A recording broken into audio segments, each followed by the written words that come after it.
Hi friends, అందరూ బాగున్నారా?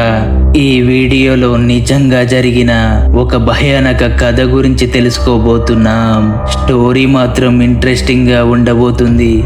ఎక్కడ స్కిప్ చేయకుండా ఎండ్ వరకు చూసేయండి.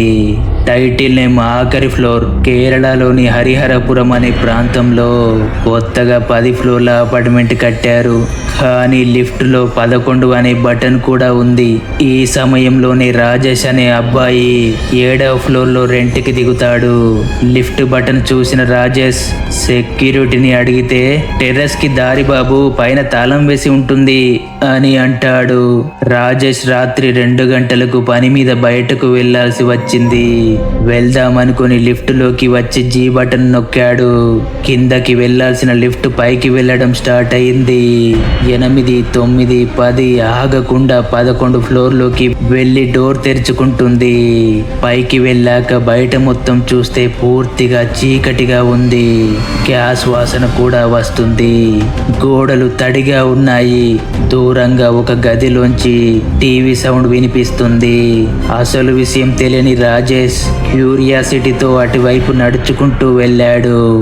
గది తలుపులు కొంచెం తెరిచి ఉండడం చూస్తాడు. లోపల ఒక ఫ్యామిలీ, భార్య, భర్త, 6 ఏళ్ల పాప అందరూ టీవీ చూస్తుంటారు. టీవీలో ఒక న్యూస్ వస్తుంటది. అదే అపార్ట్మెంట్ న్యూస్. 11వ ఫ్లోర్ లో గ్యాస్ లీక్ అయ్యి ఒక కుటుంబం మొత్తం మరణించిందని ఫ్లాష్ న్యూస్ రావడం చూస్తాడు. తేదీ కూడా సుమారుగా 3 ఏళ్ల క్రితం అని న్యూస్ లో చెప్తుంటారు. అది చూసిన రాజేష్ కి ఒళ్ళు జలధరించింది. వెంటనే వెనక్కి తిరిగి పరిగెత్తబోయాడు. పాప వెనక నుండి పిలుస్తుంటది, అంకుల్ మాతో పాటు న్యూస్ చూడరా, మీ గురించి కూడా టీవీలో ఇప్పుడే వస్తుంది అని పాప అనడంతో అప్పుడే టీవీలో యాంకర్ మొహం మాయమైపోయి రాజేష్ మొహం కనిపిస్తుంది. ఈ రోజు తెల్లవారుజామున 2 గంటల 15 నిమిషాలకు 11వ ఫ్లోర్ లో రాజేష్ అనే యువకుడు అనుమానాస్పద స్థితిలో ఉన్నాడని పాప చెప్పినట్టే జరిగింది. రాజేష్ ఇంటి గోడ మీద రక్తంతో రాసి ఉంది సేవ్ మీ అని. తెల్లారి సెక్యూరిటీ లిఫ్ట్ ఓపెన్ చేసి చూస్తే 7వ ఫ్లోర్ లో రాజేష్ స్పృహ తప్పి ఉంటాడు. లిఫ్ట్ హిస్టరీ చెక్ చేస్తే రాత్రి 2 గంటల నుండి 2 గంటల 15 నిమిషాల వరకు లిఫ్ట్ కదలలేనట్టే చూపిస్తుంది. మరి 11వ ఫ్లోర్ లోకి వెళ్ళినట్టు చూపిస్తుంది. ఇందులో 11 ఫ్లోర్లు అసలే లేవు. బిల్డింగ్ ప్లాన్ లో 10 ఫ్లోర్లు మాత్రమే ఉన్నాయి. కానీ రాజేష్ పైకి ఎలా వెళ్తాడు అని సెక్యూరిటీ ఆశ్చర్యపోతాడు. రాత్రి 2 గంటల 15 నిమిషాలకి తీసిన ఒక ఫోటో ఉంటుంది. ఆ ఫోటోలో టీవీ, 3 మనుషులు, వాళ్ళ వెనకాల భయంతో నిలబడి ఉన్న రాజేష్ కనిపిస్తాడు. అది చూసిన అపార్ట్మెంట్ వాళ్ళు షాక్ అయిపోతారు.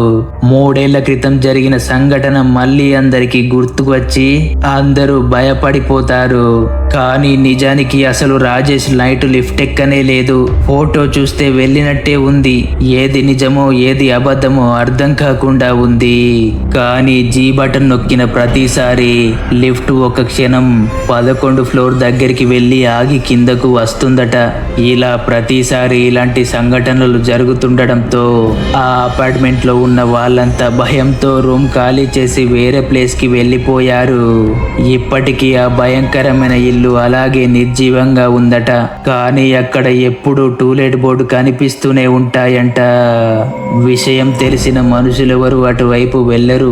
ఫ్రెండ్స్, మీకెప్పుడైనా ఇలాంటి లిఫ్ట్ ఇన్సిడెంట్ ఎదురైందా చెప్పండి. అలాగే స్టోరీ నచ్చితే వీడియోకి ఒక లైక్ చేసి నెక్స్ట్ ఇంకో భయానక కథని వినండి. వినే ముందు లేడీస్ గుండె నిబ్బరం చేసుకోండి. ఇది అర్ధరాత్రి ఖాళీగా నడిచే ఆటో కథ. రాజస్థాన్ లోని కాన్పూర్ లో స్వాతి అనే అమ్మాయి నైట్ షిఫ్ట్ అయిపోయాక 1:30 నిమిషాలకి ఆఫీస్ బయటకు వస్తుంది. అదే సమయంలో వాన జోరుగా పడడం స్టార్ట్ అవుతుంది. ఇంటికి వెళ్దామా అంటే క్యాబ్లు కూడా దొరకలేదు. రోడ్డు మీద ఒక బైక్ కూడా లేదు. మాట్లాడడానికి మనుషులెవరు కనిపించడం లేదు. అదే టైంలో ఒక పాత ఆటో నెమ్మదిగా అక్కడికి వచ్చి ఆగింది. డ్రైవర్ కి 50 ఏళ్లకు పైగానే ఉంటాయి. మెడలో రుద్రాక్ష మాల, నుదిటిన బొట్టు ఉంది. అప్పుడు అతను అమ్మా ఎక్కడికి వెళ్ళాలి అని మెత్తగా అంటాడు. స్వాతి భయపడుతూనే కాన్పూర్ వెళ్ళాలి అంకుల్ అని అంటుంది. ఇంకా వెంటనే స్వాతి ఆటోలో ఎక్కగానే ఆటో బయలుదేరుతుంది. డ్రైవర్ మీటర్ వెయ్యడు. ఆటోలో ఉన్న రేడియోలో పాత పాటలు వస్తుంటాయి. అప్పుడు స్వాతికి కాస్త ధైర్యం వస్తుంది.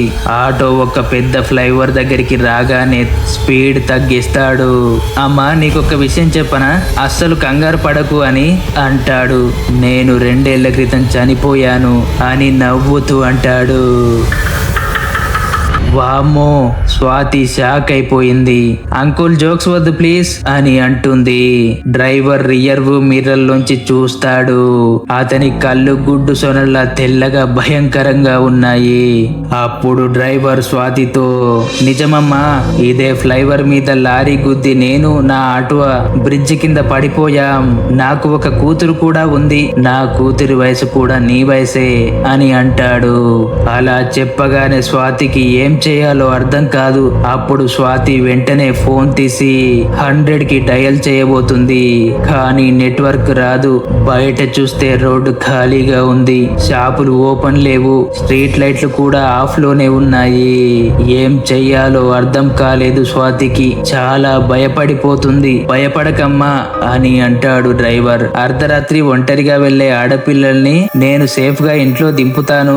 ఎవరిని ఏం చెయ్యను. నా కూతురు ఆ రోజు అర్ధరాత్రి ఆటో దొరకక నడుచుకుంటూ ఇదే దారిలో వెళ్లి రౌడీల చేతిలో బలైపోయింది. అందుకే నేను ఆడపిల్లలకి లిఫ్ట్ ఇచ్చి సహాయం చేస్తుంటాను అని అంటాడు. ఇంకా వెంటనే కాన్పూర్ కాలనీ రాగానే ఆటో దానంతటా అదే ఆగింది. దిగమ్మా, డబ్బులు ఏం వద్దులే, మా అమ్మాయిని తలుచుకొని ఫ్రీగా నడుపుతున్నా అని అంటాడు డ్రైవర్. వెంటనే స్వాతి ప్రాణాలు అరచితిలో పెట్టుకొని వణుకుతూ దిగింది. వెనక్కి తిరిగి థ్యాంక్స్ చెప్పబోయింది. కానీ రోడ్డు ఖాళీగా ఉంది. ఆటో లేదు, ఏం లేదు. వానలో టైర్ గుర్తులు కూడా లేవు. అసలు ఇది కళ నిజమా అని స్వాతి ఆశ్చర్యపోయింది.